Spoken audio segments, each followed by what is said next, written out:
Okay, तो पहला question है कि ये मुझे मेरिट सर्टिफिकेट मिला है होमी बाबा एग्जाम में, इसका क्या मतलब है? तो मेरिट सर्टिफिकेट का मतलब है, और एक है पासिंग सर्टिफिकेट। पासिंग सर्टिफिकेट म्हणजे 35% मिल गया बच्चे को, ठीक है, अभिनंदन। मेरिट सर्टिफिकेट का मतलब ये है कि आप नेक्स्ट लेवल मतलब प्रैक्टिकल लेवल के लिए क्वालिफाई कर दिए हैं आपने, आपका बच्चा क्वालिफाई हो गया है।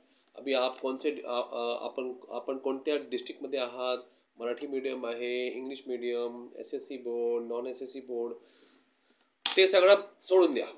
मेरिट सर्टिफिकेट आला म्हणजे तुमचा मुलगा प्रॅक्टिकल 2 ला पास झालेला आहे आणि एक सुमारे 2-3 आठवड्यानंतर एक्झाम, प्रॅक्टिकल एक्झाम त्यांनी डेट लिहिली आहे, कदाचित 5 तारीख 6वी साठी आणि 19 जानेवारी 9वी साठी। तर असं अपेक्षित त्यांची डेट आहे, चेंज होऊ शकते। पण मेरिट सिस्टमचा मतलब मेरिट सर्टिफिकेट म्हणजे त्यांनी तो लेवल पहिले 7.5% मुले तुमच्या कॅटेगरीचे त्यामध्ये तुमचा मुलगा पास झालेला आहे, अभिनंदन, ठीक आहे। दुसरी गोष्ट अशी आहे की अच्छा ठीक आहे, माझा मुलगा नापास झाला, ओके गुड फाईन, आता सोडून दे, आता नंतर 3 वर्षानंतर बघायचं नाही, असं करू नका। होमी बाबा एक्झाममध्ये मी काय बघितलं, आता बऱ्याचशा मुलांनी माझे मार्क्स दाखवले, 64 भेटले, 64 आणि नापास, 64 आणि नापास म्हणजे नॉट क्वालिफाईड।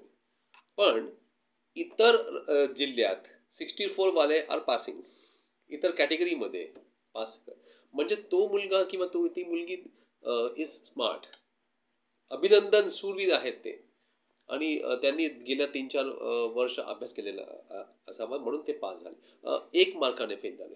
तर त्या 65 वाला पास आहे मुलगा आणि 64 वाली मुलगी नापास आहे, पण 64-65 मध्ये काही फरक नाहीये, त्याचा आपण खरा वापर करून घ्यायचा आहे। या एक्झामला सतत आपल्याला निरंतर, मी आपल्याला डेली होमी बाबा एक्झाम सारखी एक्झाम देतोय, डेली मुलांनी घरी करावं 15 मिनिटाचा वर्कशीट, डेली एक्झाम पेपर, सतत निरंतर त्यामध्ये सगळे विषय असतात आणि त्या निमित्ताने आपल्या मुलाचे सगळ्या स्पर्धा परीक्षांची तयारी होऊन जाते।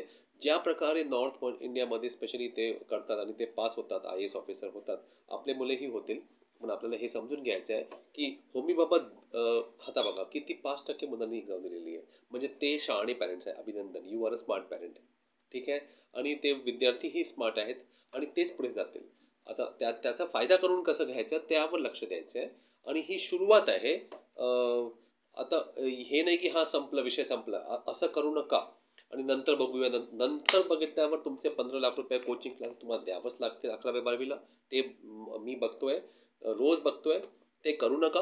मुलाला ट्युशन कोचिंगमध्ये अजिबात टाकायचं नाहीये, त्याला फक्त घरी बसून 1,000 रुपये फीजमध्ये, 1,000 रुपये फीज, 1,000 रुपये मंथली फीजमध्ये मी शिकवतोय ऑनलाईन, आणि कोचिंग क्लासपेक्षा जास्त चांगलं, कारण कोचिंग क्लासमध्ये आता खूप गोंधळ आहे, ते तुम्हाला माहीत नसेल, तुम्हाला वाटेल हां मस्त मस्त, पण पालक येतात काउन्सिलिंगसाठी 12वी नंतर, अक्षरशः त्यांची वाट लागली असते, पण ते 15 लाख रुपये प्रेमाने देतात कोचिंग क्लासवाला, तो मस्त मस्त बोलतो, छान छान बोलतो, पण त्यांचा रेकॉर्ड आपण काही पालक चेक करत नाही की त्यांचे एक फोटो, एक मुलगा पास झाला, अरे 1 लाख पैकी 1 मुलगा किंवा 5 मुले, 1% रिझल्टही येत नाही या कोचिंग क्लासचा। IIT नीट, आपलं लक्ष IIT नीट आणि IAS आहे, आपलं लक्ष होमी बाबा हे आपलं निमित्त आहे, हे पायरी आहेत, तर ये पायदान है, इसके ऊपर चल के हमें आगे बढ़ना है।